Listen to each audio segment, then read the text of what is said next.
Alright brolies, welcome back sa ating Tagalog channel. And before natin tapusin itong taon na ito, I just want to share with you my review of the Phanteks Aria 2. And what I have here is the Pro version. I'll show you the specs sa scale ngayon, and ang difference lang naman ng Pro and non-Pro variant is the polling rate.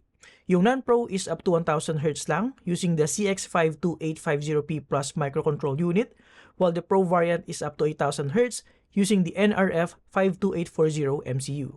And of course, yung price. Medyo significant din yung difference nila sa part na yun. With that out of the way, tara pag-usapan na natin itong Phanteks Aria 2 Pro. Let's get into it. In terms of design, ang pinaka nagustuhan ko dito is yung ultra grippy texture niya na kung di ako nagkakamali, similar sa ginamit nila sa Phanteks Helios 2 Pro S. Ang ganda ng kapit itong coating na ito na kahit pawisin ng kamay mo, di mo na kailangan ng grip tape. Though of course, kung gusto mo ng maximum grip and texture, pwede mo naman ikabit yung included na grip tapes. Now as you can tell, same pa rin naman yung shape niya sa OG Phanteks Aria XD7 featuring an egg-like shape. Pero may mga significant difference sila in terms of design. As you can tell, nalipat na yung LED indicator natin dito sa harap, tapos solid na yung construction ng Aria 2 Pro. Di na removable yung cover niya, gaya ng Aria XD7, pero ang maganda dito, kahit ganon, mas maganda pa rin yung Aria 2 Pro for just around 54.3 grams, while yung OG Aria XD7 is around 61.6 grams based sa sarili kong measurement. And with that, mas maganda yung overall build construction niya, while not compromising on the weight, kasi nga mas magaan pa rin siya. As for the primary buttons, subok naman na natin yung Huano Transparent Blue Shell Pink Dot Micro Switches, diba? Matibay, satisfying i-press, at talaga namang reliable. Yes, granted, hindi natin makukuha yung benefit ng optical switches, pero para sa akin, mas okay pa rin ito kasi mas maganda yung overall feel niya. Hindi siya mushy or crunchy compared sa ibang mouse na gumagamit ng optical switches. Yung scroll wheel naman niya solid ang quality, as in walang side-to-side wobble, and may enough tactile notches din siya. Yung middle button din is pretty good, hindi mushy pero madali pindutin. Now looking at the side, na iba na din yung forward and back buttons, mas maliit at mas manipis na sila, which I don't mind at all, as long as easily reachable pa rin naman and madali pindutin. Kung di ako nagkakamali, Huano din ito, black shell white dot. Now looking at the back, kung mapapansin nyo, hindi siya totally symmetrical, kasi yung left side niya may groove to guide your fingers sa tamang spot, and mas comfortable din siya compared if ginawa nilang totally symmetrical yung both sides. By the way, iba na din pala yung design sa right side. Wala na yung Aria logo and completely minimal na lang yung design dito. Looking in front, halos wala namang pinagkaiba, and looking closer, as you can tell, wala din siyang significant pre or post travel sa primary buttons, which means magiging mas accurate yung pagpindot and activate mo sa switches. Now at the bottom, medyo similar pa rin naman yung layout. Meron tayong dalawang malaking PTFE gliders and isang maliit around the sensor. Meron din tayong pairing button, DPI button, and yung switch for the tri-mode connectivity. Now bago tayo mag-move on, bigyan ko muna kayo ng sound test. So again, what we have here is the Huano Transparent Blue Shell Pink Dot Micro Switches.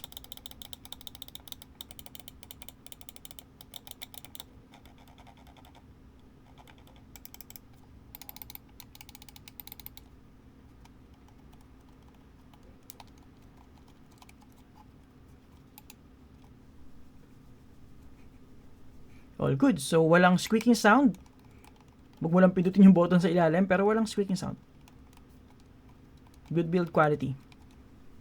Wala ring umaalog sa loob. So, yeah. Now, in terms of grip styles, bagay na bagay talaga ito sa mga maliitang kamay gaya ko. Sobrang comfortable ng egg shape na ito. Pwedeng-pwede sa fingertip users. Suportado most of my palm, and napakadali mag-adjust ng aim. Ang sarap din talaga sa pakiramdam ng coating niya, and alam mong kapit na kapit sa kamay mo kahit walang grip tape. Ang napansin ko lang out of the box is medyo magaspang or hindi sobrang smooth ng stock PTFE gliders compared sa ibang mouse na meron ako. So may konting break-in period pagdating sa part na yon. Pero ako nag-decide ako na palitan na lang ng dot gliders kasi gusto ko din matry itong Denki Zen 1 dots from Zenith Pads. And masasabi ko malaki yung naging difference niya in terms of smoothness. As for the performance, wala akong masabing masama. Yes, medyo nakakalungkot na hindi pa nila nagawang gawing 3950 yung sensor, pero at this point, masaya pa rin naman ako sa reliable na 3395 sensor, and I don't feel like nagko-compromise ako pagdating sa performance. It is still accurate and reliable, and partneran mo yan nung reliable na Huano switches with build quality and comfortable shape, maganda yung overall experience na makukuha mo sa mouse na ito. As for the software, it's pretty much what you would expect from any budget brand. Familiar yung layout niya and complete pa rin naman in terms of features. Meron tayong up to 4 profiles na pwede mong magamit. Makikita din natin yung current battery level and pwede kang mag-restore, import, and export settings. Pwede mo din i-adjust yung debounce time if you're into that. And syempre, pwede mo din ma-customize pretty much all the buttons maliban sa left button. Sa susunod na page, meron tayong 4 na DPI stages and pwede mo ma-customize each DPI stage in increments of 50. Tapos pwede mo din palitan yung kulay niya. Pwede mo din baguhin yung polling rate mo dito. And yes, na-confirm ko na it really works up to at least 6,000 plus Hz. Medyo mahirap lang i-saturate yung maximum 8,000 Hz niya kahit gaano ko pa kabilis galawin yung mouse. But yeah, sobra-sobra pa ito sa kailangan ng most gamers para sa akin. Other than that, pwede mo din i-adjust yung lift off distance and other mouse parameters dito. Sa susunod na page, meron tayong macro recordings if you're into that. And sa last page, makita naman natin yung miscellaneous settings like firmware, pairing, sleep mode, and others. Ang useful para sa akin dito is yung LED indicator para sa dongle. Pwede mo siya iset sa battery level para di ka magkaroon ng battery anxiety or di mo na kailangan manghula kung malapit ka na ba malobat. And lastly, bago natin tapusin itong video na ito, pagdating naman sa unboxing experience, para sa akin napakaganda ng packaging ni Phantek pagdating dito sa Aria 2 Pro. Complete details yung box, tapos maganda din yung quality. Sa loob ng box, syempre andito na yung Phantek Aria 2 Pro mismo.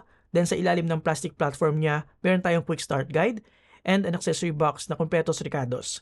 Meron tayong grip tapes, a warranty card, some replacement PTFE gliders, including some dot gliders, which by the way, kaya di ko ginamit is I figured parang similar lang sila ng material, so baka same lang ng feel out of the box, kaya aftermarket na yung ginamit ko. Meron din tayong personal note from the CEO of Phantek and a braided cable with an attached strike speed 8,000 Hz dongle. Yung cable, masabi ko na medyo mabigat and stiff siya compared sa ibang stock paracord cable, and kung mapapansin nyo, wala na din tayong USB Type-A dongle dito. Itong USB Type-C strike speed dongle na lang. Overall, to conclude, kung di nyo natatanong, I've used the OG Phantek Aria XD7 for several years and is one of my all-time favorite budget gaming mouse dahil sa design and shape niya. And sobrang reliable din niya kasi hanggang ngayon, buhay pa rin at walang kahit anong issue. So I was really waiting for this Pro variant to arrive. And I appreciate lahat ng mga naging changes dito, gaya ng better grip, better build quality, kasi nga solid na yung construction niya and wala ng butas-butas while still being even lighter than the original. Nagustuhan ko din na they maintain the reliable Huano switches and sobrang okay din ng scroll wheel. Ang medyo kinalungkot ko nga lang dito is yung sensor niya. Umaasa kasi ako na 3950 na yung gagamitin nila, especially na madami na din ngayon gumagamit nito. Pero regardless, masaya pa rin naman ako dito. And tingin ko hindi naman sobrang laki ng maging difference in terms of the overall gaming and competitive experience kasi subok na rin naman itong 3395 sensor. Now, pagdating naman sa recommendation ko, it will boil down to your preference and budget. Kung kaya naman ng budget nyo itong Pro version with higher 8,000 Hz polling rate, then go for it. Otherwise, tingin ko mas sulit yung non-Pro kahit pa 1,000 Hz lang siya. At least halos same pa rin naman in terms of features for a fraction of the price ng Pro variant. And there you have it guys, maraming salamat sa pagnood and nagpapasalamat din ako kay Phantek for sending this in. Hindi to paid video, hindi rin makikita ni Phantek itong video bago ko i-release, pero pinadala nila ako ng sample to experience. Lagay ko yung link sa baba if you're interested. Thank you for watching, subscribe if may napulot kayo sa video na ito, and see you next time. Have a great day guys, you're awesome.